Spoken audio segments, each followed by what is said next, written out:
ইতিমধ্যে গোলাঘাটত আপোনালোকে দেখিবলৈ পাইছে বৃহৎ প্ৰতিবাদী দল গণসংকাৰ ইতিমধ্যে 6 জনগোষ্ঠীত প্ৰায় এখন যুৱ পৰিষদ গোলাঘাট জিলা সমিতি আৰু বিভিন্ন দল সংগঠনৰ সহযোগত বৃহৎ প্ৰতিবাদী দলে গণসংকাৰ মই দেখুৱাইছোঁ গণসংকাৰ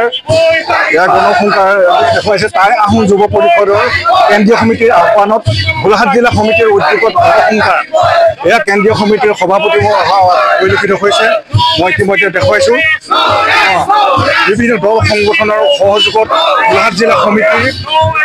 টাই আহোম যুৱ পৰিষদে ইতিমধ্যে আপোনালোকে দেখিবলৈ পাব যে গণসংকাৰ লোৱা হৈছে টাই আহোম জনগোষ্ঠী আৰু 6 জনগোষ্ঠীৰ জনজাতিকৰণৰ ভিত্তিত আচলতে লোৱা হৈছে মই এতিয়া দেখুৱাইছোঁ অকণমান আপোনালোকক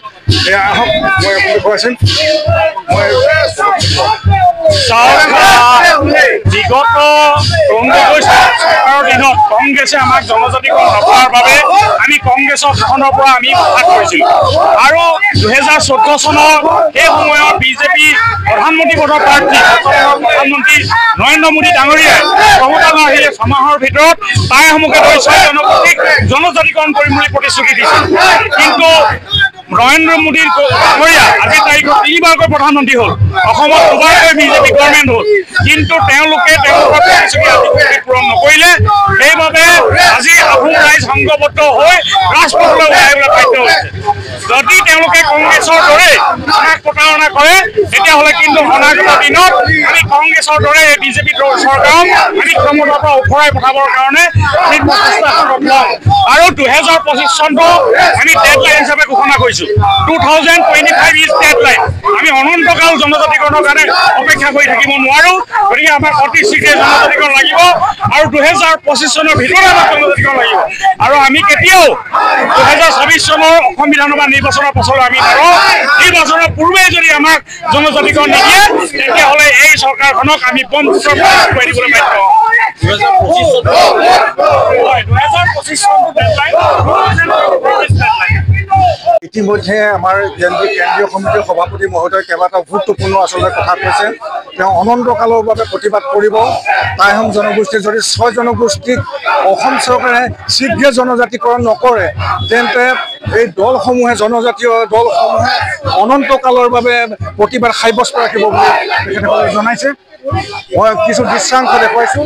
এই দৃশ্যাংশ ইতিমধ্যে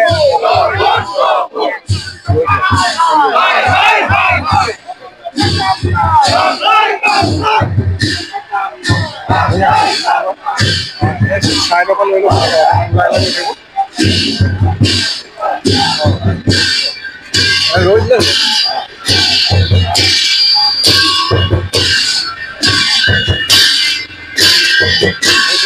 দেখাইছোঁ মানে ইতিমধ্যে দেখাইছে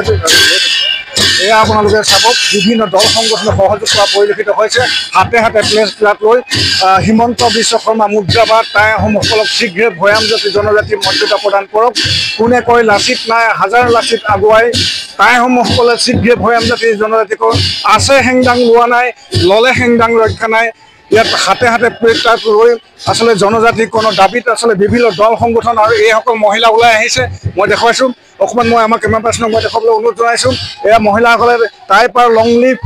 টাই পাৰ জিন্দাবাদ নৰেন্দ্ৰ মোদী মুৰ্দাবাদ বিভিন্ন আচলতে শ্লোগানেৰে আচলতে ইয়াত প্ৰতিবাদ সাব্যস্ত কৰা পৰিলক্ষিত হৈছে মই ক্ৰমান্বয়ে আমাৰ সহযোগী সাংবাদিক মই নজৰুলক দেখুৱাবলৈ অনুৰোধ জনাইছোঁ আমি আহি আছোঁ এইসকল আচলতে আমি দেখাই গৈ আছোঁ বিভিন্ন দল সংগঠন ৰাইজ আচলতে গোলাঘাটত আচলতে প্ৰতিবাদমুখৰ হৈ পৰিছে আমি গণসংকাৰ দেখুৱাম